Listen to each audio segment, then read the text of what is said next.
back, oddballs and combat sports fans, to another episode of the Oddass Podcast. I'm your host, Jason. This is your other host, Taylor. And today, we're going to dive into some recaps. We got a sweet interview coming on. The champ's brother.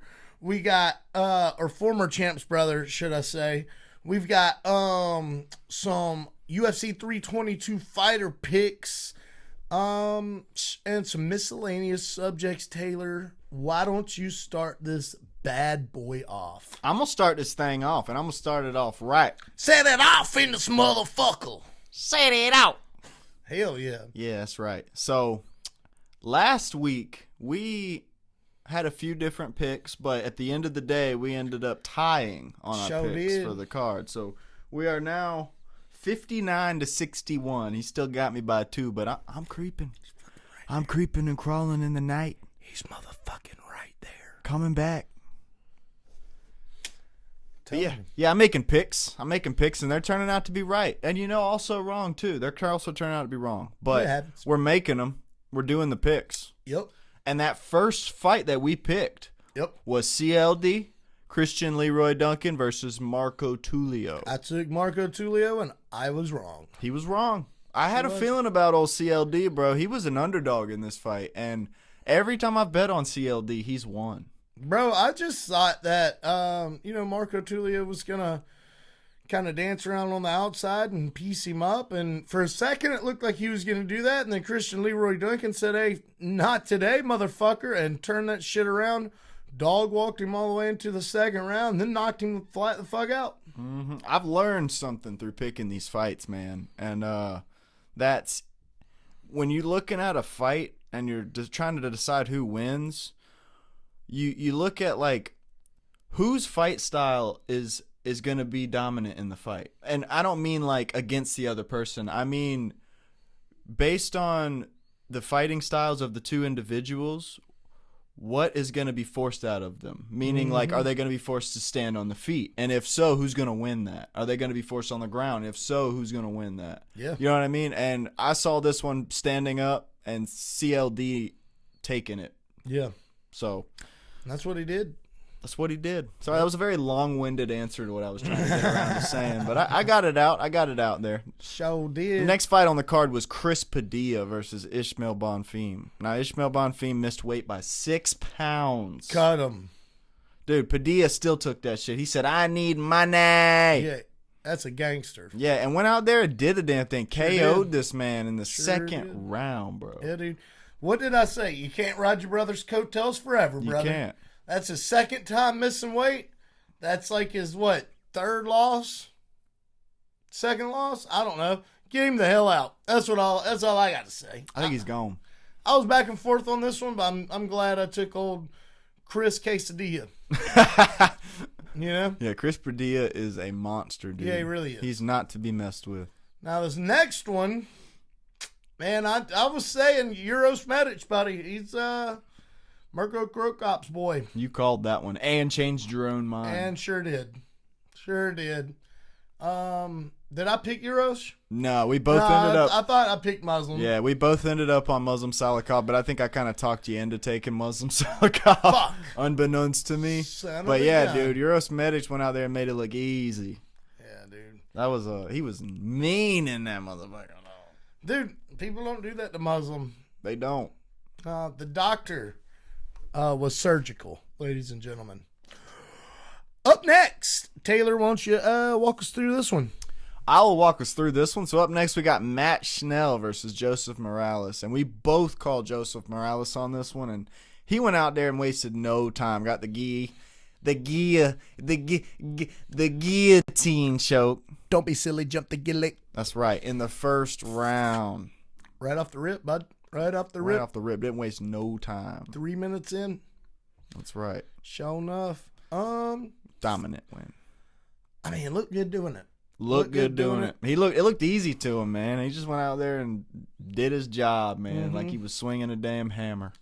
I think they need to throw Joseph Morales up those rankings, man. Let's give him like a Kaya Sakura or something like that. I like that fight. Yeah, I think so. Fight. Right off the rip, let's do something like that, or Brandon Royval's fighting Kai, isn't he? Who's he fighting? No, Manel Kopp. Manel Kopp. He's fighting That's Manel right. Kopp. Well, we'll look at those rankings later, and we'll figure it out. But Kai Sakura versus Joseph Morales, that's a solid fight. That is a solid fight for sure. Yeah. Up next, we got Gabriel Bonfim versus Randy Brown. Man. This one did not disappoint. Nah. Yeah, dude. I really don't have much to say about this other than we figured. We figured so. I do have something to say about this. So I said on the last podcast that I didn't really like Randy Brown that much because he's got a chip on his shoulder and he's kind of an asshole. Man, he made me change my mind on this fight. Yeah. It's funny how as soon as you say something like that, they prove you wrong. But dude, he took that L. It was a fast early stoppage. For most people's eyes. I mean, I thought it was. I do think it was fair because this fight wasn't going any other way. No. Randy Brown was about to take hella shots, Yep. and the ref saved him from that. But I will give him it was a little early. But he kept his head high. He didn't argue. He went over and he congratulated the team. He shook everyone's hand. I was very surprised by that to see that. And I just want to give you props, Randy. Good job on that, man. I was happy to see that from you. It's my biggest gripe about Randy Brown. I mean, dude, he's like a tarantula, man. He's like out there throwing them limbs. You know what I want to see next for What? Randy Brown? What? Kevin Holland. Oh, yeah, dude. That would be a sick fight. Yeah, Yeah, dude. honestly, I think Randy Brown wins that fight. Do you? Yeah. Let's see. I think Randy Brown outstrikes Kevin I think Holland. I'd take Kevin Holland in that one. I think if they take it to the ground, Kevin Holland has it. He's going to choke him out. But if they keep it on the feet, dude, I think Randy Brown knocks him out. I think he's too slick. Gabriel Bonfim, he came out and wanted to show the folks that he has hands too. Dude, yeah, he fought it on Randy Brown's terms and still made it look easy, bro. That was a nasty display of So, Gabriel Bonfim, I know who I want to see him fight next. yeah. Buckley. I Dude, they're right there, neck and neck in the rankings. I don't honestly, I don't really like that fight as a main event, and I'll tell you why. It doesn't have to be a main event. If it's not a main event, I am so for it. But I feel like that would be a waste of a main event, and it's because I know Bonfim's going to win that. I think Buckley's got it's a lucky shot for Buckley. It's like Buckley fighting Pereira or something. It kind of reminds me of Khalil fighting Pereira, honestly. So, the way a key element of the way these matchmakers make fights, a lot of people don't know this. Fighters are kind of on a schedule. Now, you got sporadic fighters like a Marab, Kevin Holland. Who's another guy that fights all the time, dude? The Bonfim brothers, really. Kopylov, Roman Kopylov, yeah. That they're not necessarily on a schedule. And then you got fighters like a Sean O'Malley, or not even a Sean O'Malley, a Buckley, or someone that fights a lot, but like 2-3 times a year. But they're all on a schedule just about, right?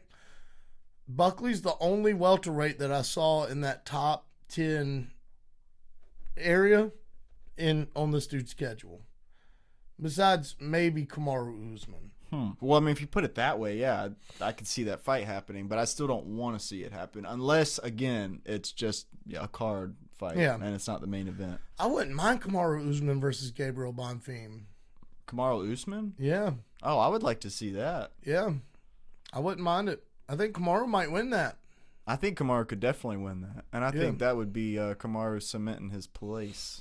Yeah, for that number one position. Yeah. Yeah. You might be calling the future, man. That might end up being what it is. Maybe, dude. I could see that happening. Islam's saying that he wants to fight Kamaru if he wins. That's crazy. That's really crazy, especially with Kamaru just coming off the one dub, even though, dude, I'm just saying, I thought Kamaru edged it out against Hamzat. I really did. I thought he edged it out, or it was a draw. I was afraid that Kamaru Usman had won that fight, but I didn't think that he did. I was afraid that that the judges would give it to him, but yeah, I think Hamzat did it, man. Yeah, dude, the MMA community's pretty split on that one. Yeah. But I ain't hating. I'm just saying if it was a 5-round fight, though, there's no question, dude. Kamaru would have took that. Yeah, he would have had that. Might still take that, dude. For sure. But yeah, that was a solid card. It was a lot better than what folks were giving it credit for leading into it. It's like old Uncle Dana says, don't judge it till it happens, brother. Yeah, brother. Well, hey, Taylor, you know what? I think it's about that time, man. I think it's Trenten Bordeaux time. What do you think? I also think that's what time it is. Yep. He's 0-1 in Powerslap, but the dude's cool as hell. He's a farmer, a hard worker, a butcher, charismatic individual of the sort. His brother's the former champion, middleweight champion in Powerslap, and really excited to talk to this guy. So, without further ado, ladies and gentlemen, Trenten Bordeaux. How you guys doing? Nice to see you guys. Man? Welcome to the Oddass podcast. How are you doing, brother? Doing great. How are you? And we're living the dream. Hell yeah, brother. Hell yeah. My It's an name's everyday Jason. thing. Sir? I said that's an everyday thing for me. You always gotta live your dream. That's right. Well, I actually don't do that yet, but we are right now. There you go. There you You go. feel me? I So, sure man, do. this is Taylor. I'm Jason. We interview a bunch of fighters and combatants, and we've interviewed Anthony Blackburn and a few other people, and a lot of folks were telling us we need to hit up Trenten and Brandon. Oh A yeah. lot of folks. A lot of folks, huh? Yeah, dude. Whole Hey, lot. guess we're kind of popular, I guess. I don't know. I'm just kidding. I just tickling myself a little bit. No, we're just honestly very friendly people. We're always nice and respectful to everybody, and I feel like that goes a long ways. I kind of feel like I got like I grew up in the wrong generation type ordeal. I feel like Yeah, so it's like I respect everything. I talk to everybody the same until they give me disrespect, and then it goes out of proportion there. But everybody deserves respect from the get go for sure. that's So I right, feel like man. that's probably why. So let's jump right into it, brother. What got you into Power Slap, dude? Honestly, it was just going with my brother. Yeah, He started all this a few years ago, and I've been to every event that he's been a part of. I've been to all those with him, even the ones he's coached, except the ones overseas. I didn't go to those, but just being around that atmosphere, and obviously watch my brother do it. It's like one of those things, like, oh, big brother can do it. I want to try it. And yeah. we always been athletic. We always like the same things, and. I've never had like a fighting background. Like he has an MMA background, but I don't have a fighting background at all. So that's what was really new to me. So that's what it kind of took me a little longer, I'd say, for me to get into it. Because I was just trying to work my mental self into doing that. But then, the last couple of events I went to, I was like, this is something I want to be a part of. I'm out in the crowd already. I'm out already talking to everybody. The only thing else I can do now is compete. So one of the events, I forget what one it was. I think it maybe 13 or 14, something like that. I forget one exactly, but my brother was there coaching. So I went there, and my whole goal was to talk to the head matchmaker person at the time, which her name was Erica. And she slipped out, and somehow I caught her. And I talked to her real quick, and then I wanted to put my name out there, like, hey, I want to be a part of this more than just being a fan, and more just support my brother. Is there any way I can try to get a match? Anyway, this can work out, and then that's how I got to that training camp, and that training camp led into my first event there. Hell yeah, man. Hell yeah, dude. That's awesome, dude. Yeah, because so did you? Hey, let me ask you this. This goes totally off subject of Power Slap, but I'm gonna come back to it. Right? All right. I'm gonna make them connect. All right. So did you grow up on a farm? Yeah. Yes, sir. Oh yeah. Oh yeah. So you Yep. you grew up on a farm, grew up hunting. I'm sure, right? Yes, That sir. comes with it. You open up. You're a butcher, correct? Or if I'm wrong on this, correct me. No, you're right. No, yeah. So this is kind of how it goes. I've been a farmer since the day I was born, pretty much. Hell I yeah. grew up on a farm. Wasn't our family farm. It was a good family friend. So I was always up there when I was little. I used to drive my dad's lawnmower up there. I used to drive my little quad up there just to go hang out and be a part of that, be part of the farm like that. Um, so then, long story short, I moved when I was like 12 years old from that farm, and I don't live near that farm anymore. But then, as soon as I got my permit, that's how I started working. And then I started working till what was it, about 3 years ago, probably 3 years ago or something like that. Then my brother was already in this butchering stuff already. He was already doing this, and he's like, "Hey, come try this with me. You can make a little bit more money. I'm already driving there. You might as well just ride with me." I was like, "All right, that's cool." I mean, it kind of did because my brother, we after he had some kids and stuff, we don't have that brotherly bond like we had before. So I was like, "Oh, that's gonna be a cool way. Maybe we can reconnect like that." And honestly, I think it did. So, Yeah. anyways, he was into that. He got me down there, and then I learned how to do that for a while. And then bad stuff happened. He had a back injury from those guys, and they didn't treat him right. So I was like, I'm not gonna do this. So I went back to farming. But in the meantime, when my brother was healing from his back surgery that he had to have because of the processing place, um, we were just deciding, hey, why don't we try to do this on our own? Why don't we try to do deer processing on our own? Because we already know how to do it. Why don't we just try to go out and just do this mobile thing? There's not many people around our area that do that, and especially not anybody younger than me or my brother. I think the youngest guy is like 40 or something like that. So my brother's got him by 10 plus years, and I got him by like almost 20. So it's like I feel like that's going to be a good business for long term to get into. So that's where all this kind of comes together. I'm the farmer, he's the butcher. So that's kind of how it is, And I still farm right now. Like I was just at my farm job. We usually work till dark time now because there's not a whole lot going on. We got everything kind of caught up for winter. Um, but yeah, I always said no matter what, no matter if my business got really good, where I made enough money where I didn't have to work at the farm, I'm still gonna go. I'm still gonna at least go maybe on a weekend or something like that. Just get my itch. I don't know if it's the running the equipment part. I don't know if it's the cattle part because that's what I really like doing. It's just something that's just kind of in my blood, and I just can't get it out of me for some reason.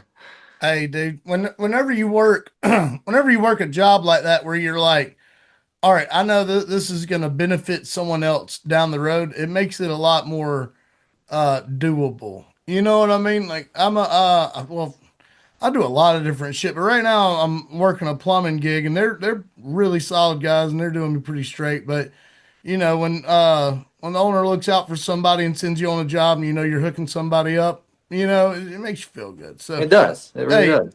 when you're chopping up some meats, you know what I mean, dude. Yeah. Oh My dad yeah. was a butcher, dude. He'd be upset that I don't know all the terminology right now, but you get what I'm saying, dude. When No, you're I doing sure some, do. No, I sure yeah, do. And yeah, it's man. crazy. It's the whole mobile part is really enjoyable because we get to go out, we get to see all these different farms, how people have different things set up because not everybody's the same, everybody's different, and it's just one of those things because I don't like working like in a box. I don't like working like a little factory. Like even when I do my deer, I have a 53-foot reefer semi trailer that I converted into my processing plant, whatever you want to call it, room. Yeah. uh, so when I go in there, I don't like being surrounded by something like that. I want to be out in the open. So that's why I love farming, and then that's the whole mobile butchering stuff. I'm always outside and just seeing the views. I just something about it. Just I love it too. Hell yeah, man. Hell yeah. So let me ask you this. Uh, I would be asking you what's the craziest injury you've sustained in power slap, but I'd like to ask you what the craziest injury you've sustained in butchering is. 'Cause I know there Honestly, can be some crazy ones. honestly, not bad at all. No doubt. No doubt, no doubt. When I was at that USDA facility down in about an hour away from me, down in like Grand Rapids, I'm just an hour north of Grand Rapids here in Michigan. Awesome. Um, I didn't get nothing there, but I did get something kind of this is a little crazy. So this is what me and my brother did is he would take the gun, shoot this was a pig at the time, shoot a pig.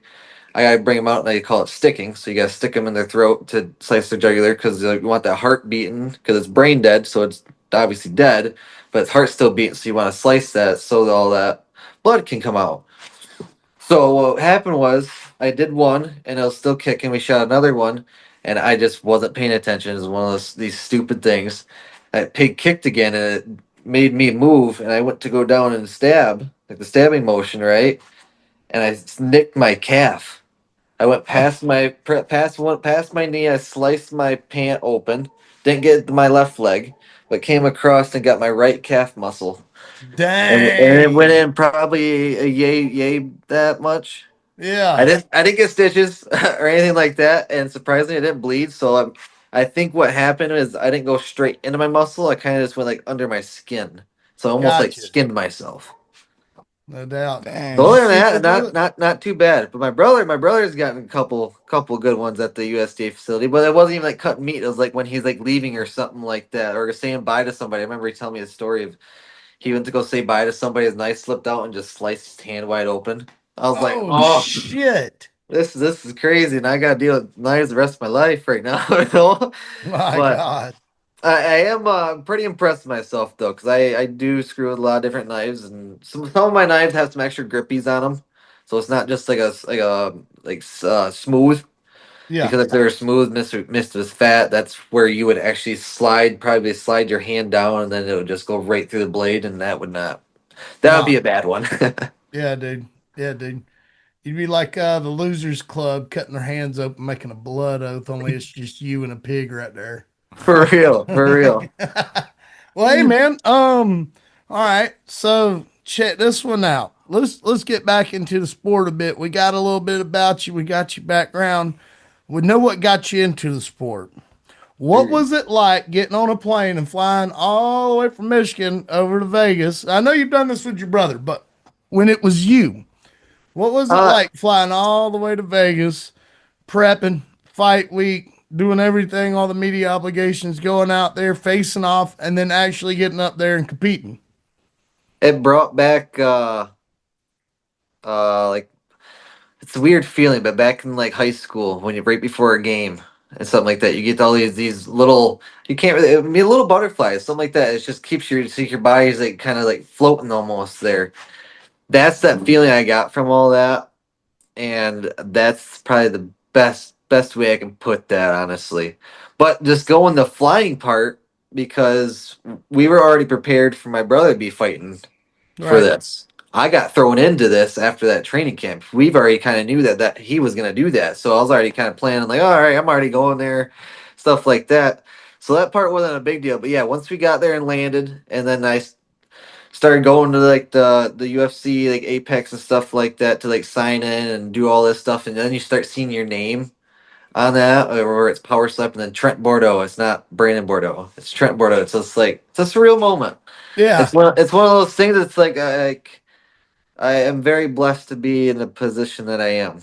I mean I'm always there to support my brother, and now I don't know what my brother's future holds right now, so we'll see what happens there. But my main goal now is I want him to coach me. I want him. He's always coached me my whole life. I mean, wrestling, football, stuff like that. He's always been there, been in my ear, been do this, do that. So I just feel like that's our next step together. I feel like him being like almost a full time coach, which I hope that would happen someday because he's a great coach, and then to push me enough to see what I can continue to do and hopefully go for a world championship someday. So, admittedly, we don't watch Power Slap all the time, right? Yep. We're mainly MMA, boxing, kickboxing, jiu-jitsu guys, and we cover those kinds of sports. We love the competitors in Power Slap. Oh I mean, yeah. they're just blue collar guys and Oh yeah. gals, hard working individuals that just want a shot, bro, and they go for it, right? Yes, So sir. we were just on our podcast an hour ago, and I was talking about how when he was coach your brother, by the way, just to segue off what you were talking about, when he was coaching Blackburn, how dude, that dude really can fire you up, dude.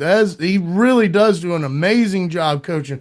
When Yes. Blackburn was down after that first taking that first shot, and then your brother's over there. I can't remember if there was a foul called immediately, but I'll get to that. And what happens is he takes him, he gives him this crazy talk, this hey, fucking, let's dial in, brother. Let's Yep. dial in. And then, dude, it looked like Anthony walked back over there and hit him with a flipping Toyota Sentra, Oh yeah, you know, or yeah, a you can see Nissan that. Sentra, Is you are you know? talking about the with the second hit when he dropped him? Yeah. Yeah, Yeah. yeah, yeah, yeah. I know exactly what you're talking about. Because I could feel that too. Because I'm used to him being like that to me. So when I could hear him being like that to somebody else, it gives me even the zolls. I'm like, oh, all right, let's go, Yeah, guys, dude. let's go. Yeah, man. He's great at that. He knows the right buttons to push. Let's say that. And the way I was just telling him, it reminded me kind of Chael Sonnen, where like the dude was fouling, Cole was fouling Anthony. And dude, before the refs saw it, before you even knew about it, before anyone knew, he was like, foul, Right, foul. right. Yeah, dude. Yeah, it was awesome, And dude. he's yelling it so loud you can even hear one of the refs one of the times like Jesus fuck Christ. Yeah, Like, dude. like we, Yeah. we like we heard it. But no, but that's the thing we're trying to get at right now. Is these damn fouls. These clubbing fouls, these flinching fouls. Somebody needs to be there, like my brother. Like how our matches went. Correct. Anybody can look at this any way you want. The outcome is what the outcome is. But you go back and watch those, mine and my brothers both. Watch them in slow motion and watch how they hit us. My first one, I got hit way up high, so that was a club. Right. So that should have been point deduction, which that also actually gives you an extra minute to recover. Hmm.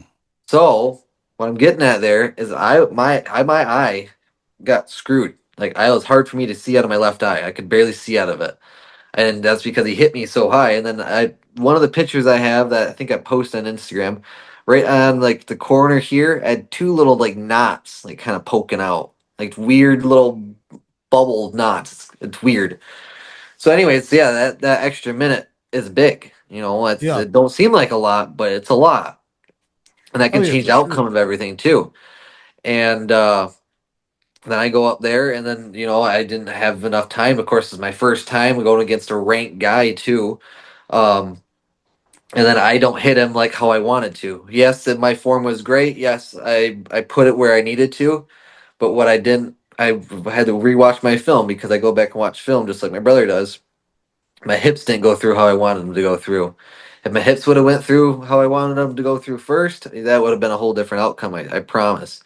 And then speaking on that, is then he got a flinch on there too, and then you can hear like in one of my videos, you can see and hear, not see, you can hear a guy say flinch, like Yeah. somebody out in the crowd just say flinch like out of the blue, And I wasn't processing none of this up there. I was just like, oh dang it, I, you got the best of me on that. You know what I mean? Then I watched back the replay. I'm like, whoa, hey now, because then if you flinch, if you guys didn't know this, you get to re-hit them.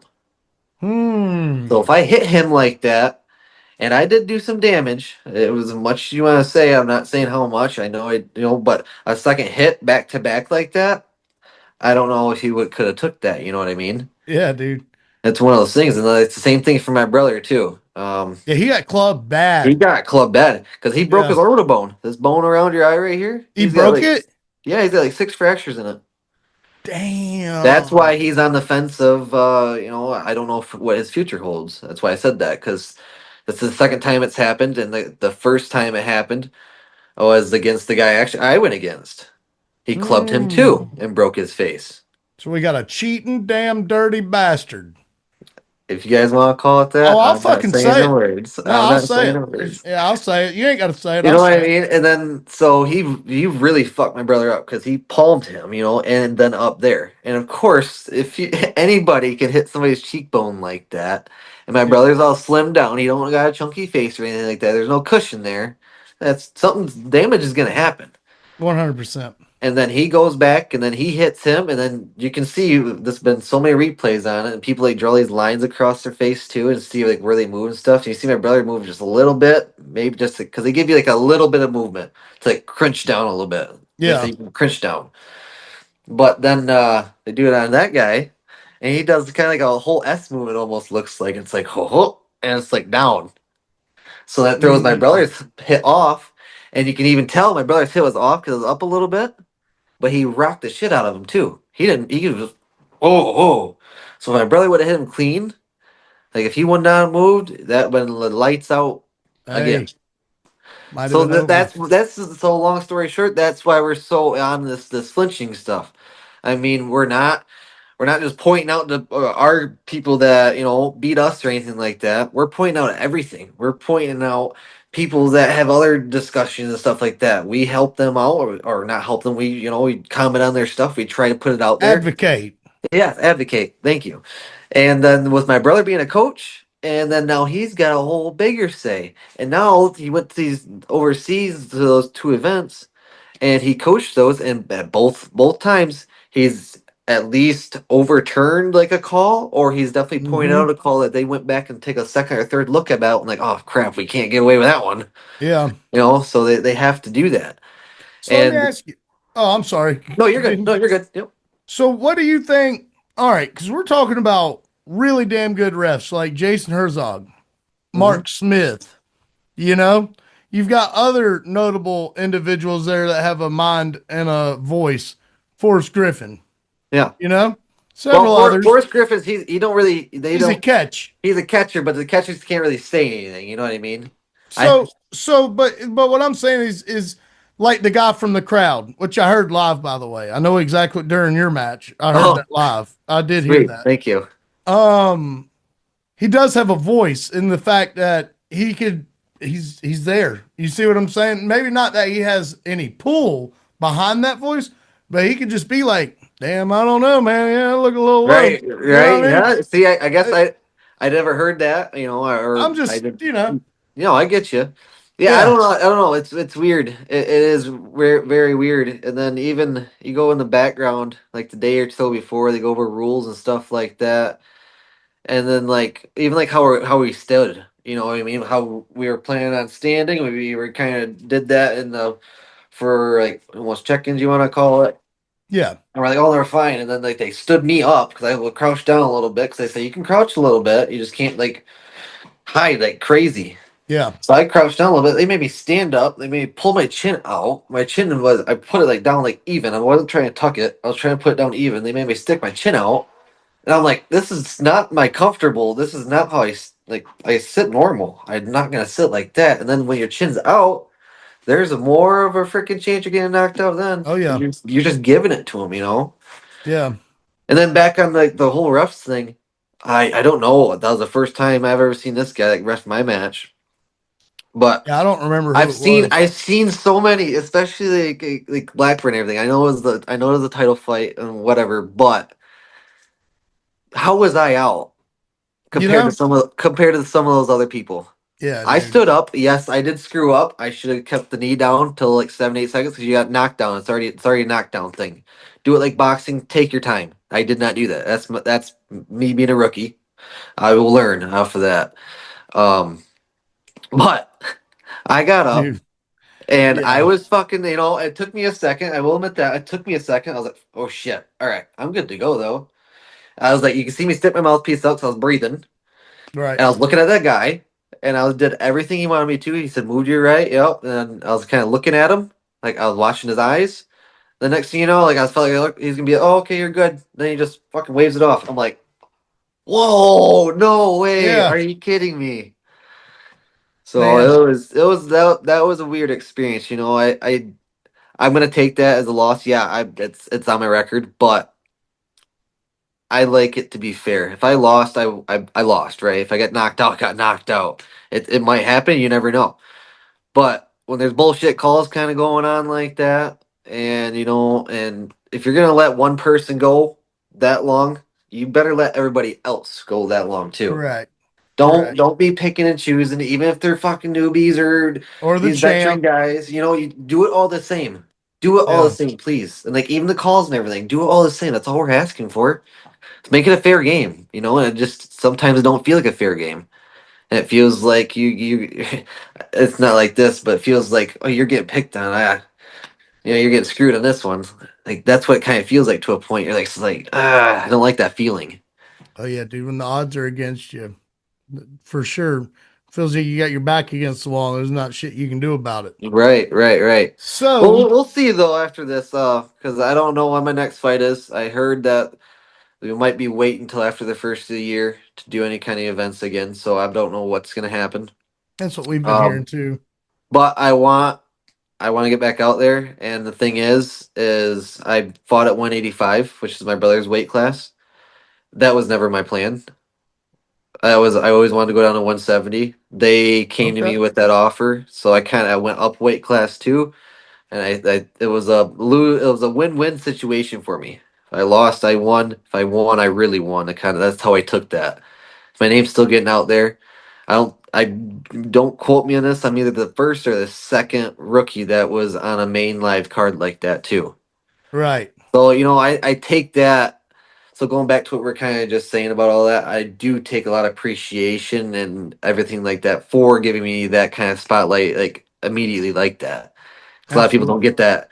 A lot of people don't get that, and I feel like people think it's because of who my brother is. Yeah, it might be that a little bit, but I've been there. I spent so much money going there. I've always posted about Power Slap. I'm always out in the crowd, hyping everybody up, getting everybody going. Go to the after party. I'm always saying hello to all the celebrities, just being a nice and respectful person, just trying to have a good time, have a couple drinks with people. I feel like that's why that got me to the spot I am now, and I just hope that can keep escalating. Like I said, I lost there, but I feel like that was a win for me. So I'm not down on my spirits whatsoever. I'm up and ready for the next, and I can't wait to go down to 170 and try to show those guys what's up because I think I'm gonna be a big 170 guy. So just keep working hard. Just keep Thank you. working I hard, will. brother. I will. Yeah, that's Um, every day. so Every day. so one thing to keep in mind while you guys are advocating, right? Because hey, you can't get walked on, okay? But one thing to keep in mind, the sport is so very young. Oh yes. What you guys are doing will shape the future. So I know Brandon's down. He's pissed. He's upset. I know you're down and you're pissed. And you're. I know Brandon though is fucking upset, Yeah. right? And Oh yeah. Yep. maybe even sad, you know. But but what you guys are doing will help and it will reshape what the future would be, if that makes sense, Oh, without the 100%. advocacy. So just keep doing that, man, and keep working hard. And I don't, Brandon's still got a lot left in the tank. I don't know Brandon, that's a very busy guy. I have hit him up one time, but like I didn't try to bug him. That dude's so busy, man. I just He kind of is. left it alone.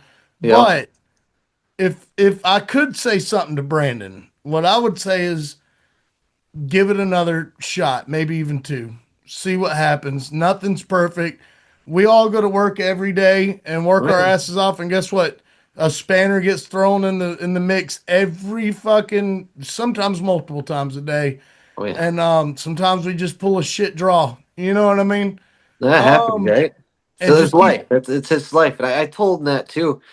I said, dude, I don't think you need to be done at all. I mean, he hasn't said a word about anything what's going on yet. He just said, oh, I don't know what's going on. He said, I really love to coach though, because he really loves doing that. oh yeah. And he's Um, great at it. He is, yes, yes, and that's where it shows, and then everybody is appreciative of it. Not just power slap people, but everybody can see that, and I think that's going to get out there for him. Yeah, man. But going back to the advocate part, yeah, he's always changing stuff around. There's always people that came up to me, even like the last night before we left Vegas. Actually, I was talking to one of the power slap guys, and we are talking about Brandon and stuff, and they're just like, just let him know for me, because I don't know if I'll see him or not, because obviously you will.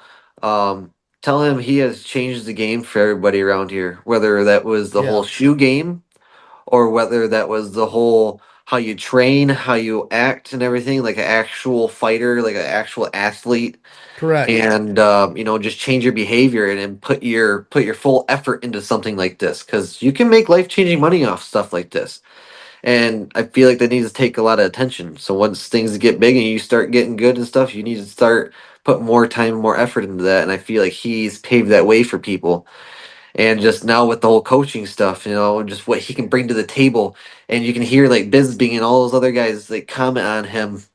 Oh, what like watch how he just talks to like the Sheena girl. Like he said, like, oh, you can either win, you're gonna win no matter what, just with a clean shot, or do you want to try and knock her out so you get a knockout bonus, Yeah. and get all this other stuff? Like he was like, helping her, like trying to talk her into things, back and forth. And just the way he like critiques him too, of like he's like, all right, as soon as he gets him over, you can tell he's like, oh, over there looking at the camera up at the big screen. Then he watches it bit by bit, and he tells him how to change it, how to reposition your arm, how to reposition your hips. Maybe you should stand back a little bit more. Maybe you should stand in a little bit more, like on defense too, in a little bit more, out a little bit more. Maybe squat up a little bit. Maybe brace a little bit harder, different timing. Like he's very very good at that. He's very a good precise person. So Yeah, a man. coach that would be the best thing, like for his future after he's done competing for sure. I feel like that would be very very big beneficial for everybody, not just me, but everybody in this sport because it's just going to change. Because like you said, it's brand new. Like 100%. this is bigger than the UFC was when the UFC started at this time. Yes. And it's crazy So to think about it. And my brother's going to be one of the OG guys of this sport. And he's paved the way for all these people. So he's been a great advocate, like you're talking about. 100%, man. 100%. I equate him to a Matt Serra type individual of Power Slap, to be fair. Just with the coaching and the champion Yeah, right. aspect. That's all really. Not that they act alike or anything like that. So we've got 9 minutes. Is there, we're going to get to the odd pod question, but before we get there, do you have any sponsors you'd like to throw out there, man? I mean, shout out whoever you want to shout out, bro. No, shout out my gym. I get sponsored by Anytime Fitness there in Fremont. Hell yeah, And shout then, out Anytime Fitness. oh yeah, of course my business, Bordeaux's Custom Mobile Slaughtering, deer Woo! processing, because deer processing for us starts Saturday. That's right, baby. So I'm getting all busy for that. I did a whole lot of work to my coolers, to everything to upgrade so I can pull in a lot more deer and make a lot more people happy. My big thing is you get your own deer back. I don't mix any of your burger or anything like that. I promise that. And that goes a long way to the people around here for sure. Awesome, dude. Gonna have those nucks in some guts. You You know, feel me? Nucks actually and in the morning bucks. I do. I got to kill 2 beef in the morning, so I'll be doing that. Damn, brother. Yes, sir. I'll tell you what. I'll tell you what, man. Shout out, shout out. So at the end of these things, I don't know if you've watched any of our stuff, but we do an odd pod question, and what we try to do is we try to come up with weird, odd, fun things to ask you about and get your insight about. All right. And I don't have a dead set. This is what I, because sometimes we like to just drop them on you, Yeah. right? Off the cuff. I don't have one dead set on you. So I'm going to ask you a couple questions. For one, do you believe in aliens? Yeah, there's something out there. I don't know There's what something it out is. there. There's something out there. The universe is too fucking big. Like, are Yeah, you kidding me? Like all these stars that we see, and there's all these. You talk about these Milky Ways and just all these weird things. You're just like, there's definitely something out there. Whether it's small, big, I don't know, but there's definitely something. 100%. For two, have you seen the congressional hearings on UFOs or UAPs? Have you seen anything about this? The videos released? Well, these recent. Yeah. I have not. I kind of pick and choose. I don't pick and choose, but like sometimes I watch stuff like on like Discovery Channel or History Channel. I watch some of that stuff, or if like stuff pops up on my phone or Instagram or something like that, then I get very, very interested because I'm like, oh, there's something. So is somebody gonna say yes for Yeah. sure or what? But So no, I'm I going to did tell not. you the reason for me asking. There's a video. And listen, I'm going to get to something else here in a second. There's a video where you see a UFO flying, and the U.S. government shoots it with a Hellfire missile. Okay, the Hellfire missile bounces off, keeps going, and explodes over here. This thing kind of twirls a little bit and just keeps going. That's right. I did see that video. Yes, I that is think it's that is fake. insane. You think it's fake? I think it's bullshit. Really? I've That would seen make sense because how would a freaking any kind of missile just dodge off? Well, I'm not gonna say because we don't know what the mechanics of this thing are, right? Quantum mechanics and all that. But here's what I will say is that we've got better footage. And I'm not gonna believe that shit. Okay, it just looks terrible. It does. It looks like they wanted you to believe it, right? It's true. And Quality means a lot, and you can definitely tell when, like, especially nowadays, like you see all the cameras and then like high definition. Like, come just on, quickly go. There, I saw a couple pictures like this person posted a power slap, like zoomed in, like you can see a legit drop of blood as a perfect come circle on, going in the sky. Like, are you kidding me? come on. We all Yeah, got one in our pocket, bro. and that too. So, if you were the U.S., all right, and this will be the last one. So in Congress, they've been debating and they've been saying, these other corporations. What's the name of some of these aerial companies?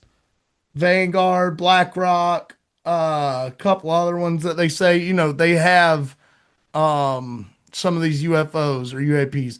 But my question to you is, if you were the U.S. government, would you store these up somewhere safe and use the top scientists in the world to come in and reverse engineer these things and break it down, try and learn from it? Or would you just give it to a third party individual and have them pay you a lot of money to do so that they can go and figure out what the deal is? Oh, I like the testing part Yeah. a little bit, because you gotta learn about stuff. You gotta figure that out. Like, what makes them tick? What makes them out there? Why can they survive outside of our atmosphere when why we can't? Yeah. Stuff like that, like the denseness and stuff like that. See, I'm not a scientist whatsoever, but the denseness and stuff out there in space, like, why would you not want to learn about that? And like you said, like, do stuff with it, maybe, or just Yeah. help us out, because maybe it's like um, they live for 200 or 300 years and not max 80 to 100 years. What can we change possibly? Yeah. Or is their skin like our skin? Is it rubbery? Is it like that'd be, yeah? I would 100% probably be on the testing. They say they got live biologics, bro. They said that Whoa, in Congress. is that in Congress? That was said. Those words by David Oh, Grush. I'll send it to you. When we get off here, I'll send it to you. okay, all right. This thing's gonna go off in 3 minutes. But listen, brother, it's been exciting, man. We greatly appreciate you coming on. And if you ever get when you get a fight update, if you want to, come on, man, and we'll talk about it. Or if you'd rather wait Yeah, until after the fight, we'll no, talk about it. 100% sure, 100%. I love going out there. I love talking to everybody. I'm a very I'm a people person. I like talking to people. I love talking about Power Slap. I just love talking about anything in general, honestly. You can sit here and I can sit here and talk for hours. So I love doing these things, and the more I do, the more I get comfortable as well. That's right. And it just makes it flow better, too. So I really do enjoy it. So yeah, 100%. This isn't gonna be our That's last right. one. Hey, well, thank you for coming on the unofficial, official Power Slap Media Training Program, the Oddass Podcast. And listen, ladies and gentlemen, this has been Trenton, the man of the people, Bordeaux. Thanks for coming on, Trenton. Thank you guys. Appreciate you a lot. Take care, brother. You too. Thank you. And we're back. How about that, bud? That was a cool guy, man. He's pretty straight. Reminds Pretty solid dude. me of some of the dudes we went to school with around Kinda, here, out here in the South Carolina country. I didn't like him. Oh. No, I'm just playing. I'm just playing. Yeah, he gay, man. No, Hey, he's there, man. Nah, dude, Trent was cool as shit. not Trenton. That's a throwback to Inside joke. old Trouble Trey. Inside joke. Yeah. But anyways, yeah, man. Shout out Trenton. Man. Yeah, shout out Trent. Someone Bordeaux. else to shout out, bro. Anthony Babyface Blackburn. Yes, sir. Bro, gave it us all. We're not the biggest Power Slap fans. We're just gonna throw it off the cuff, okay? We like to all right, people might talk a lot of shit about Power Slap, but here's the thing these guys don't see is the work that these guys put into this. We're not the biggest fans, but we can recognize hard work when we see it. And you might sit there and think, oh, these guys are just slapping pads. Nah. These guys are working out hard, bro. Hard days in the gym, man.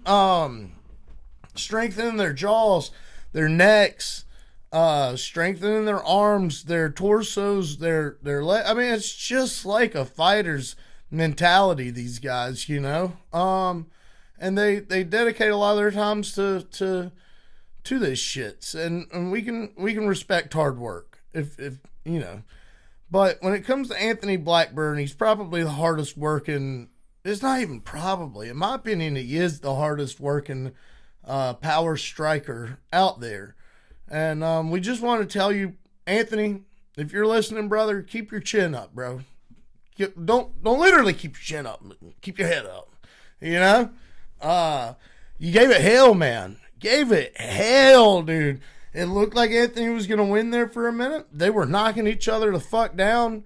Admittedly, Cole knocked down Anthony a lot more, and that's, eventually won him the fight. But, bro, the dexterity of Blackburn, the heart of Blackburn, the mental toughness of Blackburn.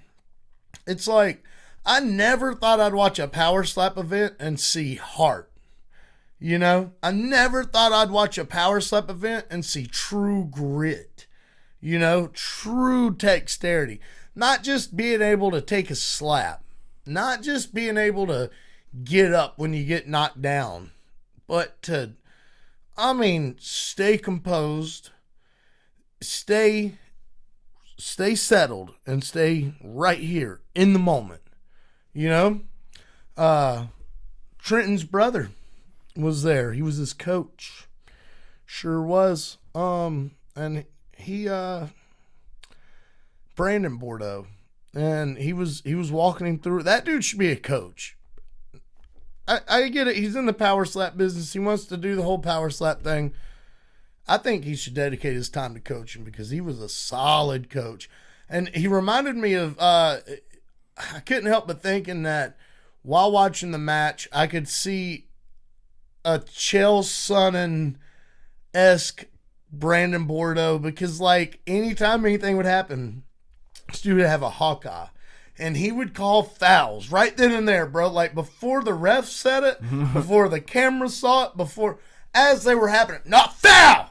Get him out of here, ref! Fucking foul him! We'll take a point. Get him out of here. Let's get him again. We're not fucking having it. Not on my fucking time. He wasn't having it, man. So, shout out to Brandon. Shout out to Anthony. You guys did great over there, man. Hold your head up, man. And if you decide to come back, which we know you will, we'll back you 100%. 100%, brother. So, just get right, get back to training, and stay motivated. You got a belt to go re-secure. And shout out to Kel Young. That dude, he faced a little adversity himself, but nothing like Anthony. Bro, I don't know how he took that second slap from Anthony, bro. Dude, that was one of the hardest slaps I've ever seen delivered. It looked like the Hulk picked up a Kia Soul and hit somebody in the face with it. That's exactly what it looked like. It really did. Yeah, dude, you could tell. All right, I don't know this. I don't want to speak for Anthony. It looked like after that first shot that Anthony took, he walks back and he's like, nah, fuck that. Can't let that happen again. And so when he went out there and delivered that shot, it looked like he put his entire soul, being, and mind into that fucking strike, dude. It looked like he hit him with more than everything he had. And when he saw it, dude, I don't know, maybe he can correct me if I'm wrong, but, it looked kind of like when Buddy got up, he was just like, oh, fuck, this is going to be a long night, bud. Yeah. You know what I mean? Oh, yeah. Yeah, dude. For sure. But shout out, guys. Yeah, man. So, Taylor and I were talking. You want to tell them what we were talking about? Yeah. So we were talking about the pound-for-pound UFC rankings. And we were, thought it'd be a little fun thought experiment to pick our own top 5 pound-for-pound rankings. Because, the ones they picked just weren't really sitting well for my buddy Jason here. Nah. They sit close to well for me, but they're a little off. I will say that. But why don't you go ahead and get us started, Jason? What's your top 5 UFC pound for pound? So, in the men's pound for pound ranking, we have Ilya Topuria sitting at number 1, Islam Makhachev sitting at number 2, Merab Dvalishvili sitting at number 3, Khamzat Chimaev sitting at number 4, and Alexandre. Is that how you say it? Alexandre Pantoja sitting at number 5. We're going to do a top 5 list. We're not going to do the whole 10 or 15. But Ilya Topuria, let's talk about it. Ilya Topuria has knocked out Volk. He's knocked out Max. He's knocked out Bryce Mitchell. I think he might have submitted Bryce Mitchell after knocking him down, actually. Beat the shit out of one of my favorite guys to watch, Josh Emmett. You know, he's getting to be an OG. Isn't that crazy to think? I don't think he's quite deserved that number 1 ranking yet. I just don't. The only things, if Islam goes and get this second belt, he has to take that number 1 spot. But in my opinion, as of now, I would have Islam Makhachev still at number 1. He's never left the rankings. He never left the drug testing pool. He never left the UFC. He never retired. How does he lose that number 1 position? By challenging himself, vacating a belt, and going up. And Ilya, the only thing he did to really gain that number 1 position was what? He knocked out Charles Oliveira. Charles Oliveira's like not even in the top 12 on here. So, you know, I get it though. I do get it. It's not that I don't understand. It's just that this is an opinionated, made-up list, and these are my opinions. So I would have Islam at number 1. I would have Ilya at number 2. I do agree with Merab sitting at number 3. Number 4, Khamzat Chimaev. Let's talk about it, ladies and gentlemen. He beat Dricus du Plessis in order to get that position. But pound for pound, in my opinion, okay, it's an opinionated thing. It's about what you've done. It's not, people say, oh, it's what you could do if you were this or if you were that. Well, I don't think that he beats I don't think he beats Kamaru Usman in a 5-round fight, for one. I don't think that he beats Gilbert Burns when he fought him in a 5-round fight. I actually thought Gilbert might have edged that out and won that fight watching it live. Shit, dude. I don't think he beats Tom Aspinall. You know what I mean? If they're the same weight. I don't think so. I don't think he beats John Jones if they're the same weight. I don't think he beats Islam if they're the same weight. There's, you know, I'm trying to abide by these rules, but also coming up with my own rules, which is he's failed making weight, forcing other fighters to have to fight him. And these fighters weren't the names that needed to get him to a title. And if anything, he was his own resistance in getting to the titles. Right? And I don't think he deserves that. I don't think he deserves that at all. I think he needs to be around a 10, to be fair. So, in place of Khamzat, I would put Alex Pereira.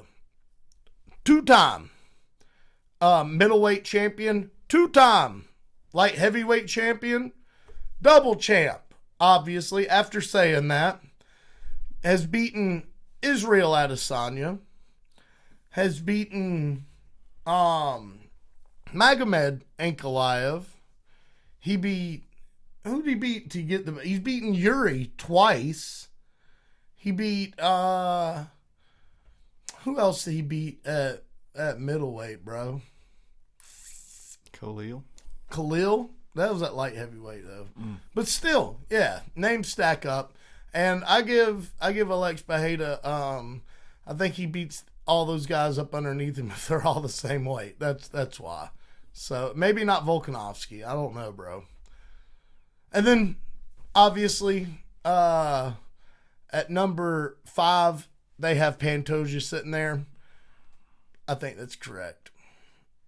So I would have Islam, Ilya, Merab, Alex, and Alexander Pantoja. Highly respectable list, my friend. Yes, sir. Now, Cannot wait for yours. Now, thank you. You're Now, welcome. when I judge pound for pound, I'm thinking about legacy.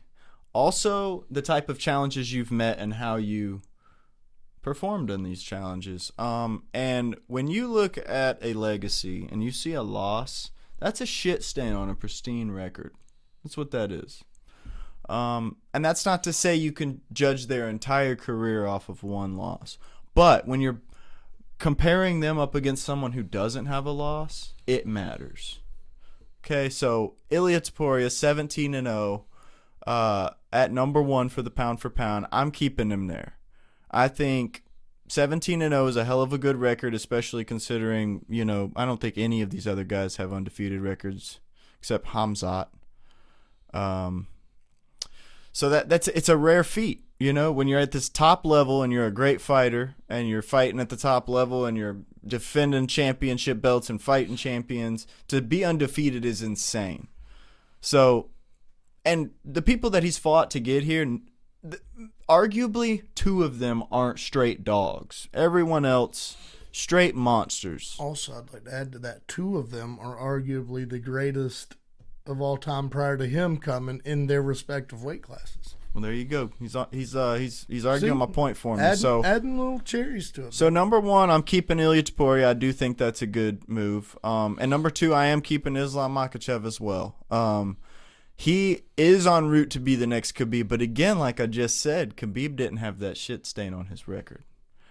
And Islam has a loss, maybe 2. I can't remember at this moment. 1 or 2 losses, and I really can't believe that he has any losses, because other than those 2 losses, I think him and Ilia Topuria, one, doesn't he? Maybe. But other than that loss, I would say him and Ilia Topuria are neck and neck for pound.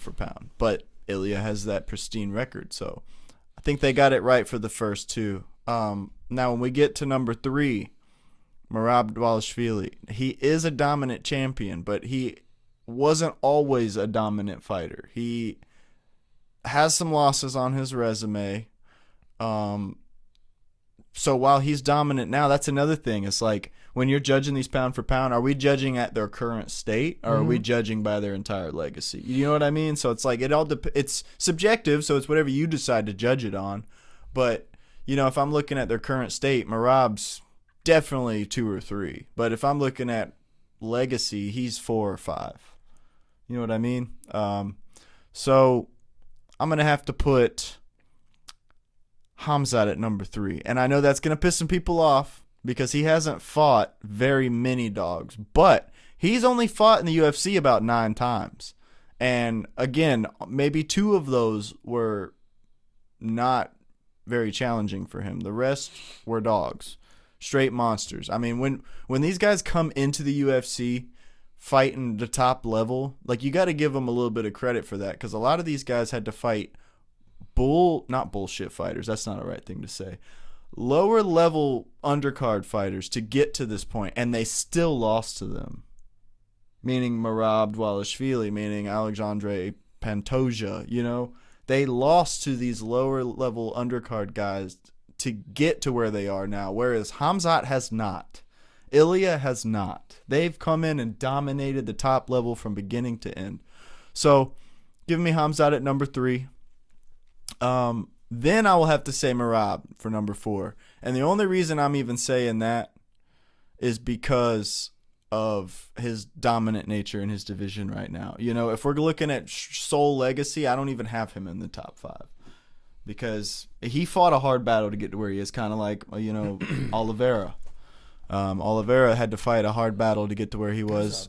Very good comparison. Yeah. I think Merab lost his first 3 in the UFC consecutively. I'm starting to compare a lot of fighters to Oliveira, because it seems to be a common theme you see. It's like, you either go through the grinder and you come out a better fighter, or you go through the grinder and you're never the same. Mm-hmm. And we see both. But in this case, Merab came out of the grinder a super Merab. Yeah. So I got Merab at number 4, and I think he's very deserving of that. And at number 5, I would love to keep Alexandre Pantoja there. I really am a huge fan of him, but again, his earlier career was a little questionable. He's lost to a lot of people, and the people that he lost to again, we're undercard fighters. So I can't really give him credit for that. And especially considering Alex Pereira is the next person on the list who has not fought and lost any of these undercard fighters. You know, he came in, like I was just saying, fought at the top level, defended the belt, which he got fast, like what, 5 times, 4 times? A crazy amount of times. So give me Alex Pereira at number 5. It's a solid list. I feel good about that list. I didn't know how good I felt about it in the moment of saying it, but now that I look back on it, I feel pretty solid about that list. I didn't even mean to take Alexandre Pantoja out of the top 5. It just kind of happened. I want to throw a friendly argument at you. Yeah. Because I hear this a lot from like 90% of the MMA fan base. Like, so that being said, I'm one of the 10%. So maybe I'm wrong. You tell me. This should be a friendly banner here. Islam Makhachev. I feel like he's better than Khabib. Already. I think he's been better than Khabib. And let me tell you why. Khabib had the best wrestling, period. There is no argument I can present that says that Khabib had any type of mid-level wrestling or anything short of great or the best even, right? Islam has the same capabilities with striking and very technical striking. Plus, I feel like they fought the same guys. Khabib, the only guy that Khabib fought that Islam hasn't fought was Conor. I feel like not fought, but defended the title against. You got Gagey, Dustin, and Charles. Khabib never even fought Charles, but you get what I'm saying. Like both of them dusted off Khabib or Gagey and Dustin. Even though Dustin gave Islam some problems for sure, but going into that 5th, the judges still had it 4-1. There was one judge that had it 2-2 going into the 5th, and then he finished Dustin. You know what I mean? And then the only other guy is, you know, he beat Charles handedly, and he also beat Moyakano extremely handedly, but on short notice because he was supposed to fight Arman Sarukian, who missed weight or didn't miss weight. He got hurt. His back was hurting him. Yeah, that what's the nerve in the back? Shit, dude. I've heard it actually a couple times, and I could see how you would never want to fight with that. And everyone goes, "Oh, it's just a back injury," but nah, dude, it fucking sucks. I can't think of the name of it. But at any rate, what do you think about that assessment? I can definitely see how you'd say that. Again, it goes back to how are we judging it? Are we judging it if prime Islam is fighting prime Khabib right now, or are we judging it based off of legacy? Because if we're basing it off of legacy, Islam will never have the legacy Khabib has because he has a loss. But if we're basing it off of who would win in a fight right now, prime Khabib, prime Islam, I'd say Islam. Because to be able to defend Khabib's wrestling, you'd have to know his wrestling. And he does. Yeah. He knows it like the back of his hand. So not only does he have Khabib wrestling, he also has high-level striking that Khabib does not have.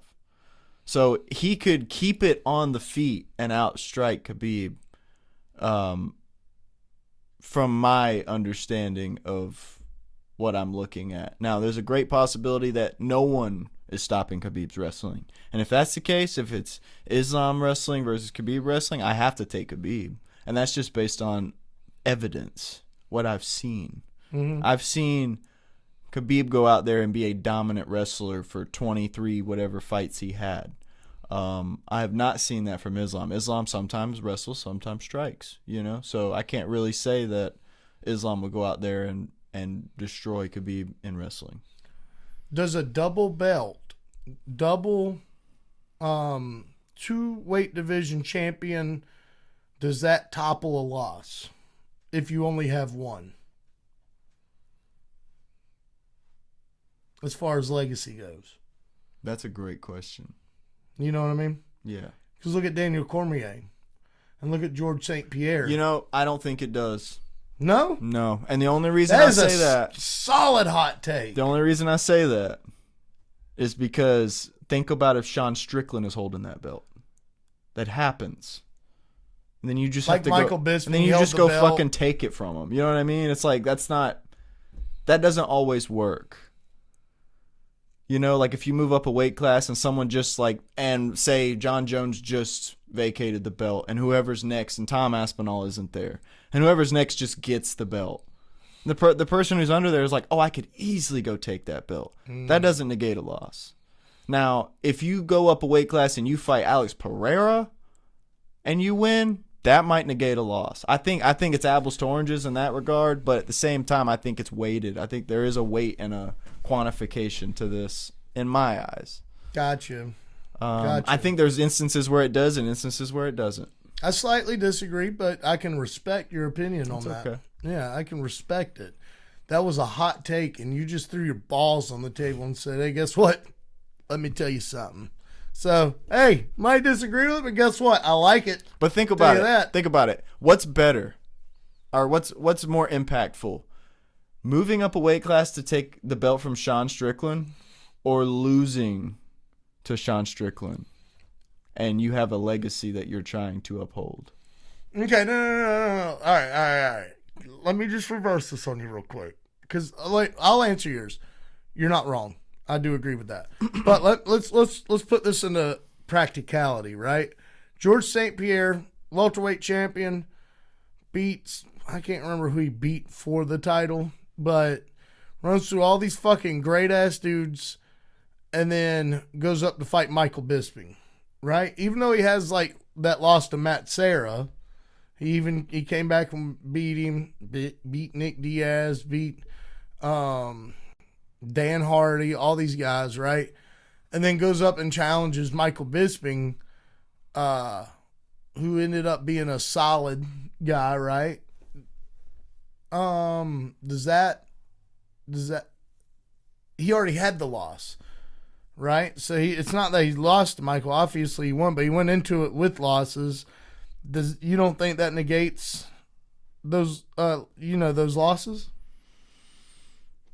Or Connor, let's say with Connor, for example, Connor had a loss and then he beat Jose Aldo in like 4 seconds or whatever, 14 seconds, and then goes up and fights Eddie Alvarez, right? Who peak Eddie Alvarez too, by the way, not bullshit Eddie Alvarez, and fucking shit on that dude, but even Connor had a loss by that point. I could see your argument with Daniel Cormier, because Daniel Cormier had a very easy ride at heavyweight after he got there for a minute, dude. Until he got to Stipe, peak Stipe, he kind of had it easy, bro. Derek Lewis. What was the other dude's name? Starts with an O, or his last name starts with an O. The tall Russian fella. You know who I'm talking Alexander Olenek. No, but you're on the right track. You're on the right track, bro. Olenek's the grappler, dude. This dude's like a Alexei Olenek is what I was thinking. Yeah. I can't think of the guy's name, but you get what I'm saying, right? I could see that with that. I just feel like maybe it's different by each. Like with Jack Della. Let's talk about this because it's the one that's going on this weekend. Islam goes up and beats Jack. Does that therefore, in your opinion, does that make Islam better, or do you still hold Khabib at a higher level than Islam? Then if, let's say, Islam went up and beat Kamaru Usman on his... Let me just straighten one thing out. It's not my opinion, first of all. It's the criteria I'm choosing to rate pound for pound. Right. As far as what I think about a fighter's legacy, I don't really think a loss affects their entire legacy. Correct. I'm just saying on paper it does. Like when you're judging it, looking at who they fought and blah blah blah, a better undefeated record always looks better than a defeated record. That's all I'm saying on paper. But we're humans and we have lapses of judgment and we fight sick and we fight injured. And also, here's another concept to this that's interesting, is fight IQ and defense kind of go hand in hand too. So like I think the higher your fight IQ, the better your defense. And so like you could take getting knocked out in a freak accident a lapse of fight IQ, or just, that's fight IQ you thought you had but you didn't. Mm-hmm. I know that's kind of random and out of left field, but that's another way to look at it. So it's like, I don't think GSP losing to Matt Serra made it to where GSP isn't one of the greatest of all times now. If that answers your question. Yeah. That's where I was going with it. Yeah, no, I don't think that. But if I'm comparing him against other people and I'm trying to compile a list, I have to consider that. The fact that he lost to Matt Serra. Okay. Just me. Yeah. That's just me. Because it's like, it's the difference between a perfect record and a not perfect record. Whether you were sick or injured or not doesn't really matter. What happened, happened. The record speaks for itself. Right. So, I don't know. Well, I'm trying to think here. Khabib, though, on his way up, kind of, other than Edson Barbosa, he didn't really have any challenges getting there, though, dude. Not till he got to the top, and then when he Yeah. beat 3 or 4 of them, and he was like, I'm out. Yeah, pretty much. Yeah, so it all depends on how you're picking your pound-for-pound ranking, or your greatest of all time ranking, or whatever. The criteria just has to be very clear for you to make a good decision. That's basically what it is. And since there is no criteria, we have to come up with our own and just stick to that, So, Gotcha. I don't know. Yeah, no, dude. Definitely. So, what do you think about UFC 322?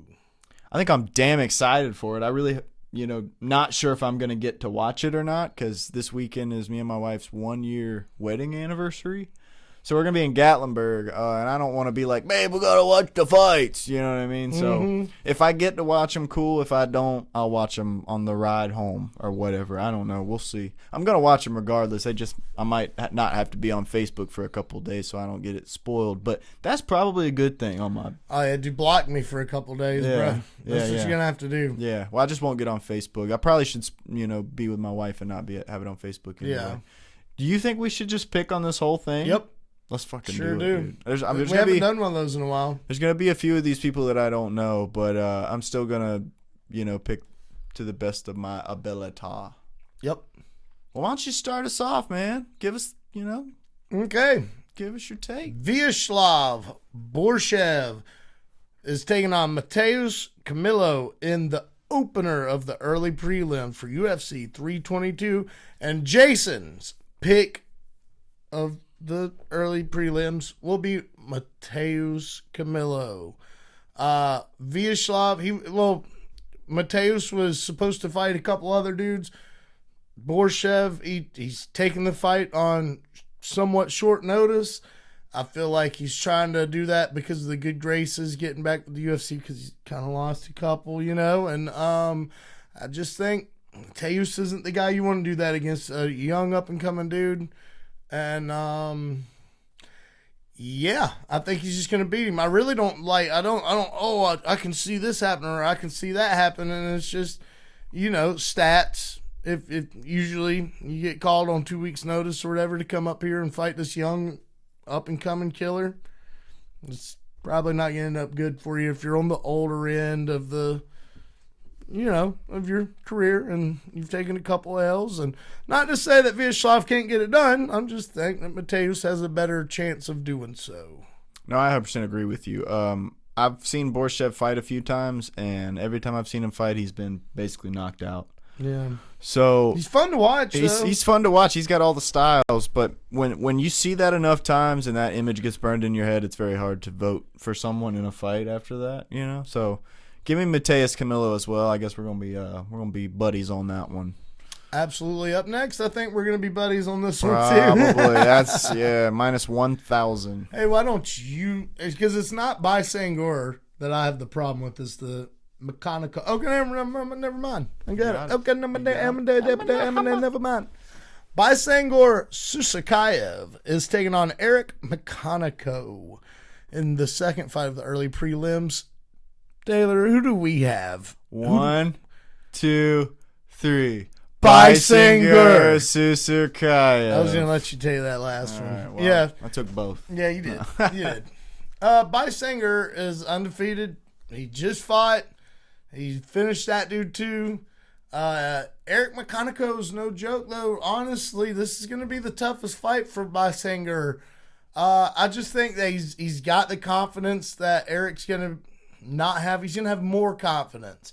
It's not that Eric's lacking it. It's just Bysinger's on this run. He trains with Hamzat. He's on a killer run. He's undefeated. That confidence is just brewing. Give me that, dude. Yeah, same. Give me Susukaya. I'd be dumb to take Eric McConaughey, and God bless you, Eric, but it's not looking great for you, man. I kind of hope he wins, to be honest. That'd just be sick. See, he's a plus 600. Never. Let me tell you this. Never in MMA should there be a minus 1,000 favorite. I agree. Never. I agree. One punch can change the whole fight. I agree. One punch, one mistake, 1/4 of a mistake can cost you your entire career after that 1/4 of a mistake. I don't think the odds should be like this, but give me Bysinger and we'll roll with it. I just think that's stupid that it'd be a really cool underdog story if Eric McConaughey came out here and knocked dude out. For sure. Sure would. Up next, we have the veteran, and that's saying it lightly, at 18 wins, 15 losses. Angela Hill, she is fighting Fatima Klein. I think Fatima Klein, I'll take Fatima Klein, by the way. I think that, give me Fatima Klein for 500. She's minus 550. Yeah, That's crazy. Yeah, that was serendipitous. Yeah, absolutely. I think she's going to end this maybe in round 3 by ground and pound, TKO, maybe rear naked choke. That's what I think. Yeah, I'm going to one-up you on that, and I'm going to go for Fatima Klein as well, and I'm going to say second round submission. Awesome. Yep. Awesome. That is pretty cool, isn't it? That is pretty cool. What submission? I named mine. Rear naked choke. I think you were right. All right. I named mine. Yeah, I think you were right. Up next, we have the legend, Pat Sabatini, taking on, hey, that's a cool-ass dude with a cool-ass name. Yeah, it is. Chepe Mariscal. Taylor, what do you got, brother? That's a hard one, dude. I'm taking Chepe, bro. Yeah, I think me too. Taking Chepe. I think me too. That dude's got a dog in him, and he hits hard. Yeah. But, dude, listen, if Pat gets that dude down, it's over. He very well could. I really do feel like it, dude. Pat Sabatini, I know everyone knows him for a grappler, and yet his grappling is still underrated. So, dude, yeah, don't fuck up. That's all I got to say, Chepe. Up next, we have Kyle Dawkins taking on Gerald Mearshart, another veteran with a record of 37-20. Action Bronson said that this is his fight of the night. Really? I think he's done for it. You kind of look like Action Bronson. Awesome. It's true. Yep. Like to eat like Action Bronson. He actually is well and healthy now. I mean, Yeah. he lost a Are lot you of saying weight. I don't? You saying I don't? No, I'm just saying. No, just say what you want to say. I'm just saying it makes sense for you to want to eat like him because Yeah. he's really good. Yeah, now. dude. He can do a lot of fucking push-ups, too. He was Yeah. on there with the boys in the back just straight up knocking out. I mean, dude, they must have done 100 push-ups straight up. So that was kind of sick. I think we just picked the whole early prelims the same. Well, we never said who we got in this one. Kyle Dawkins. That's who I got.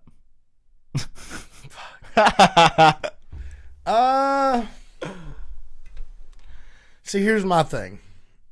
Here's my thing, dude. This is where I'm iffy on this fight. Gerald Mearshart checks you at the door. If you want to come in here and you want to fight at middleweight, you got to go see Mr. Gerald.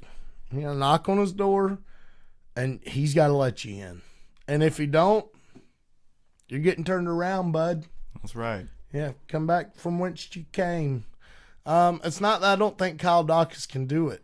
It's really, can Gerald Meerschaert do it? Does he still have it in him to do it? I think Kyle Dawkins is going to hit a lot harder than Gerald, but can Gerald get Kyle down? That's really what it comes to, man. Can he get him down? I don't know. Give me Kyle Dawkins. You were exactly right. We did pick every single one of those the same. I had a feeling. Yeah. I don't see Kyle Dawkins going as far as one might think in the middleweight division, but unfortunately for Gerald Meerschaert, I do see him getting past Mr. Gerald's front door. Me too. Yep. Up next, we have home team. Home team. Malcolm Wellmaker from Augusta, Georgia. 10-0. Undefeated. Undisputed. Bad motherfucker. He's taking on a really good opponent, by the way. The Australian, Cody Haddon. 8-1 record. Not a bad record. I'm fairly certain that dude trains with Volkanovski. And I think we saw him take his L in UFC. I'm not sure. Can we click on that and double check that? I'm super excited to see Malcolm Wellmaker fight someone who he's not just being like fed, you know? Yeah. Because he's just been running through people in a minute. And I mean, he might do it here. It's going to be. The first dude that Wellmaker fought wasn't a slouch, dude. Oh, yeah, they're not slouches. I mean, they're in the UFC. Right. But... I mean, the second dude was a slouch. I'll say that. Well, they brought him in just to feed him to him, right? Correct. Yeah. Yeah. Yeah, dude took his first L in the. Let's see. Is that where did he take his L at? Not in the UFC. Not in the UFC. I'm thinking of someone else then. But at any Steve rate, Erceg, look at that. Wow. At Eternal MMA. That's wild, dude. Not a doubt why he took that L either. Yeah. He fought somebody Fuck. for real. Yeah, that dude was not fucking playing around. Fought Dan Argueta as well. And took it to a decision. Yeah, you know who I'm taking. Malky Malk. You know? The maker of Wells. You feel me? Oh, I feel you. So I'm taking home team, baby. I'm taking the Augusta kid as well. Give me Malcolm Wellmaker, baby. Yeah. Want to interview you. In one round. Yep, and then I'd like to interview you. Yeah, we'd like that. It'd be pretty sweet. Would be pretty sick. Up next, we have Aaron Blanchfield taking on Tracy Cortez. Taylor, you know what? You tell me who you got in this one. I got Aaron Blanchfield. Yep. Why do you think that? So this one was actually kind of hard to pick. I was looking at these earlier, and Tracy Cortez has some sick jiu-jitsu. Correct. Aaron Blanchfield has some sick wrestling. Correct. But I do think the way that Aaron Blanchfield has been dominating in her division, I do think that she'll be able to work past Tracy Cortez's jiu-jitsu. Yep. And I don't think Tracy Cortez is going to be able to bully Aaron Blanchfield into not wanting to grapple with her. I think Aaron Blanchfield's just going to keep right on steamrolling her and is not going to blink an eye to her little jiu-jitsu tricks. That's just how I see this fight going. You know, a big piece of me wants to say Tracy Cortez. Me too.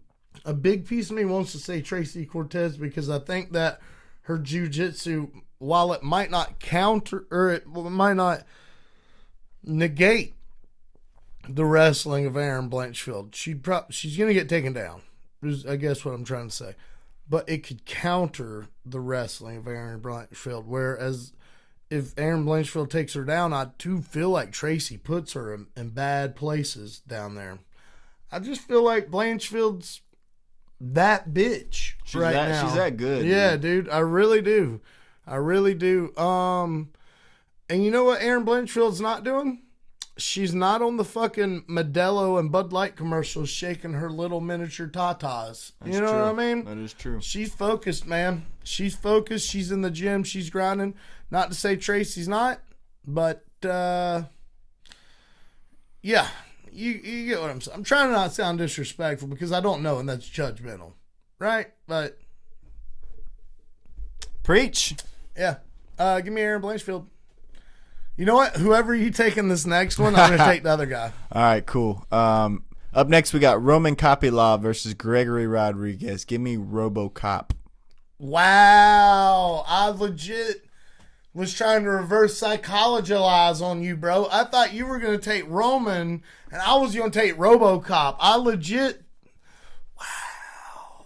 Yeah, that's a good My mind's call, changed bro. on Kopylov, bro. Fuck, I shouldn't even said nothing, dude. I fucked myself on that. Well, I'll take Roman. No, I mean, it's not a bad take. I normally go for Kopylov, but lately he's been coming out there and, not really performing, not really showing out. I mean, he's fighting monsters, don't get me wrong, but they're, like, beating him in a fashion to where it's like, ooh. Can we see his record, please? Yeah. Like, they're... And then let's look at both their records. Gregor, has he fought since Jared Cannonier? No. Jared Cannonier beat him, right? Correct. Yeah, no. Roman lost. I know he lost to Costa, but who's he fought before that?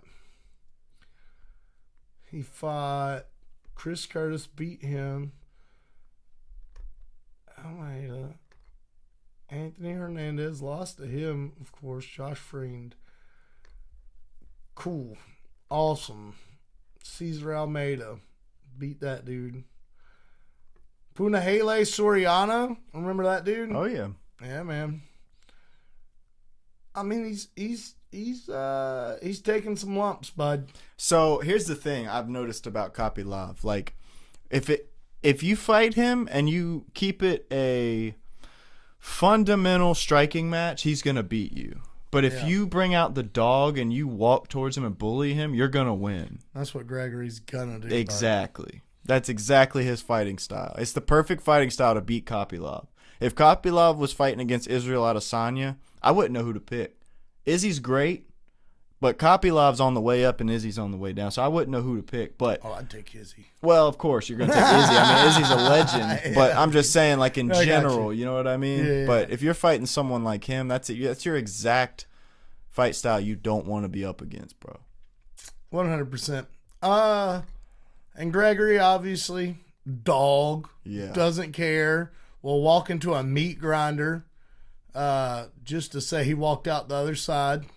And, that's what I feel like he's going to do. I think he's going to bring the meat grinder. I do think Gregory Rodriguez gets this done, but for the sake of my word, I'm taking Roman Kopylov.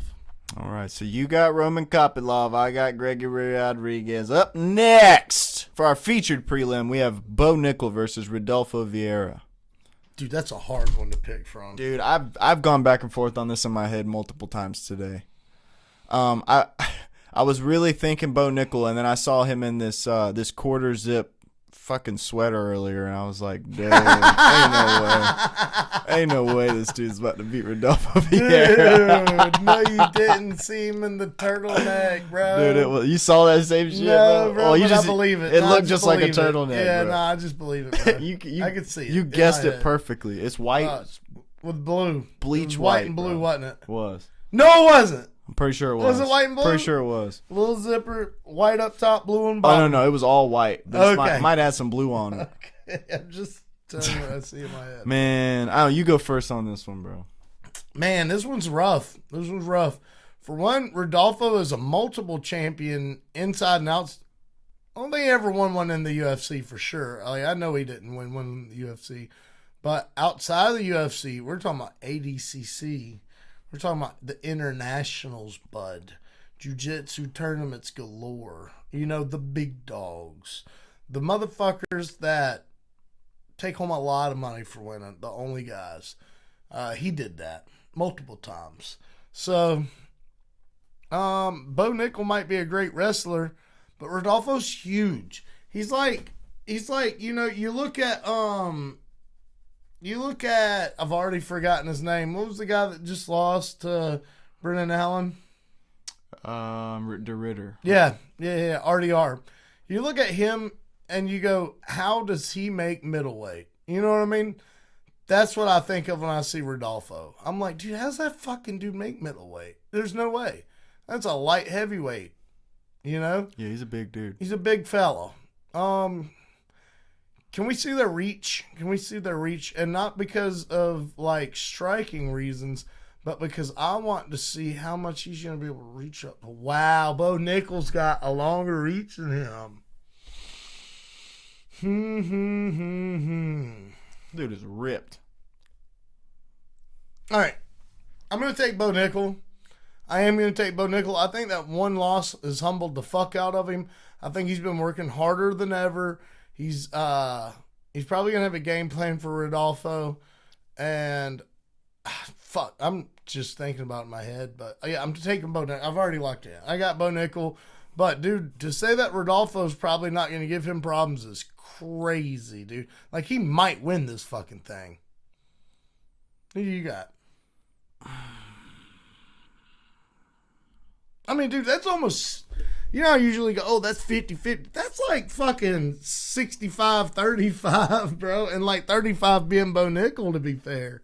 Man, I got to take Bo Nickel, man. I really wanted to take Rodolfo Vieira just to make it interesting, but I think Bo Nickel's going to have something to prove in this fight. Yeah. Man. I think he's coming in guns blazing, because if he loses this, bro, it's going to be so bad for his. Yeah. He's got this whole persona built up about him, dude, and it's fading. And if he loses, it's gonna really fuck with him, dude. So I'm thinking Bo Nickel's gonna pull it out any ways necessary. Yeah, except for boxing. Yeah. Up next, we got Beneil Dariush taking on Benoit Saint Denis. Taylor, who do you got in this one, brother? Give me Benoit Saint Denis. Oh yeah. I'm torn on this one as well. I feel like if this thing gets out of the first round, Beneil might win a decision, but I also feel like Benoit is favored to knock him out in the first round for a reason. Yeah, give me Benoit. BSD to beat BD. I think he's gonna knock him out too. Beneil's been a little chinny-ish. Yeah, he gets knocked out a lot now. Yeah. He's getting a little older. He's getting a little older, bro. Mm-hmm. There's nothing wrong with that. We love Benny. Yeah, I like Beneil. Yeah. Dude, this next one's fun. Yeah. You announce the next one, dog. Up next, we got Leon Edwards versus Carlos Prates. Yep. And I'm taking Leon Edwards. Why are you taking Leon Edwards? Well, because this is going to be a striking match, and no one has outstruck Leon Edwards. The only time Leon Edwards has lost, to big names or whatever, or maybe even at all, I don't know. Well, no, he's lost 5 times. But in the UFC, in the top, only people he's lost to are wrestlers. And he hasn't been outstruck, and I think Carlos Prates thinks he can strike with him, and I don't think anyone's in that division has beaten Leon Edwards in a striking match. I just don't. Yeah. That's what got him to be champion to begin with. 2 completely different styles of striking, though. That's true. So, on my parlays, I've got Leon Edwards doing stuff. I could see this going both ways. I could see Leon, the way Leon strikes, he's very technical with it, and he'll throw the leg kick, move out, back out in the Zell formation, back up, throw a jab, move the other way, get out of range of whatever weapon you're throwing against the power, throw a 1-2 leg kick, and he's moving again. He's just steadily on the bicycle. Where Carlos is kind of that Gregory Rodriguez, walk you down, put you in a bad situation kind of thing. And I think for funsies, because I was going to take Leon Edwards, but I think for funsies I'll take Carlos, because I do see this as a 50-50 fight. Now, leading into this, I was going to take Leon Edwards. I think that's worth mentioning, but I do see this as a 50-50 fight. So to make it fun, give me Carlos. I mean, he is favored to win, Carlos Prates. I don't think he should be. I don't either, dude. I think it's weird that they even say that. Now, if Carlos Prates was an elite wrestler, I would give him that. Yeah, I think Leon Edwards is going to take him down more than twice. You do? Mm-hmm. Wow. Yeah, that's one of my. That'd be interesting. One of my picks. That'd be interesting. Yeah, and it's got the little red devil next to it. That way it's like it's a risky one. 1.5. Yeah. Yep. Up Up next. Let's do it at the same time. Up next. We have Sean Brady versus Michael Morales. I quit halfway through. Yeah. I'm so bad at that. We started it and then we stopped it. Yeah, I was like, maybe I should count, and then you just started. I was like, all right, never mind. Sean Brady's taking on Michael Morales. Man, give me Sean Brady. Me too. Yep, I'm taking Sean Brady in this. It's just the unknowns with Michael Morales are just too far. We haven't seen him in there long. Every time he's in there, he's just starching folks. Well, when you got two dudes who are basically the same skill level At different crafts? yes, and they are at different crafts, you always got to pick the freaking wrestler, dude. You got to. Unless the striker is just the fastest striker you've ever seen in your life, has the best footwork ever. Michael's one of those fastest. He is, dude. The footwork, but He is fast, but dude, Sean Brady is gonna lay on that dude like a wet blanket.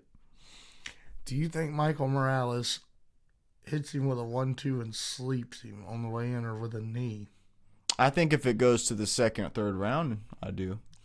I think he could do it right off the rip. I don't know, man. I think he could do it right off the rip, bro. Pick him. I'm scared. I'm picking I'm Sean legit Brady. scared right now. Picking Sean Brady, baby.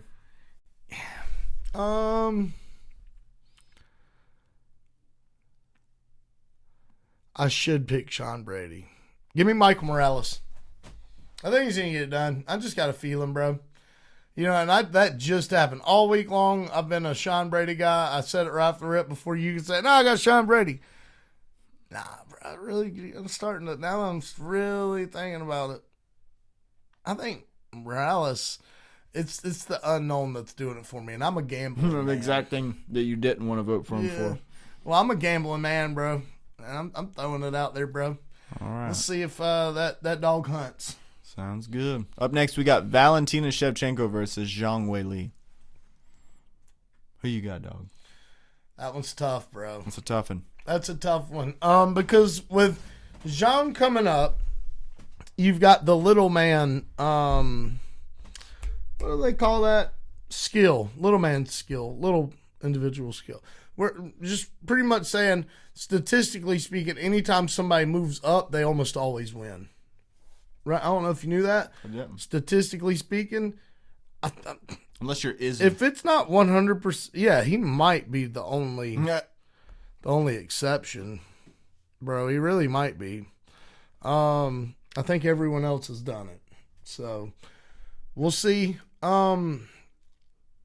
I think that Valentina, her wrestling can put Zhang in really fucked up places. And that scares me to take Zhang.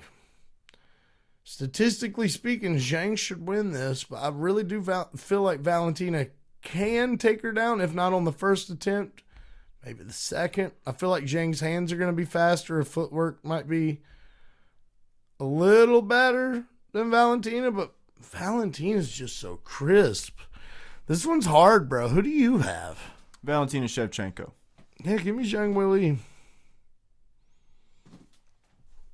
All right, that's that.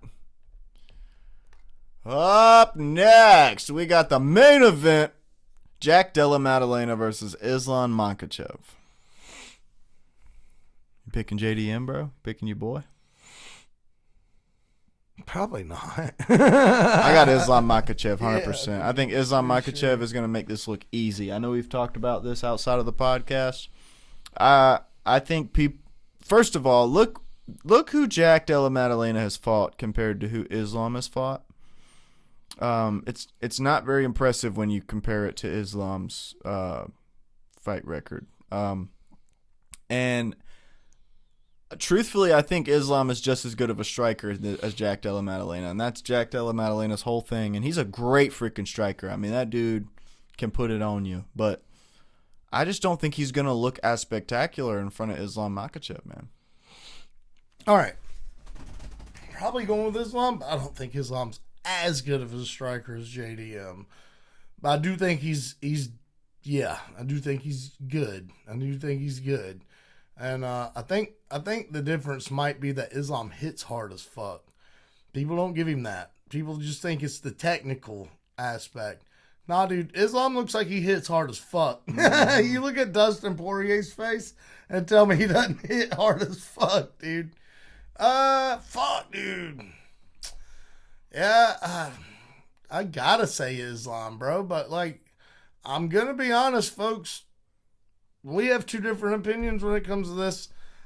I see a world where JDM can win this thing, man. I really do. I think his footwork will define this fight. If JDM, let's throw a theoretical out there. If JDM wins this, I can 110% guarantee you his footwork wins that fight. He's not, he can't be, okay, he's got to put the pressure on Islam for one, but he's also got to do it at range. Very hard to do.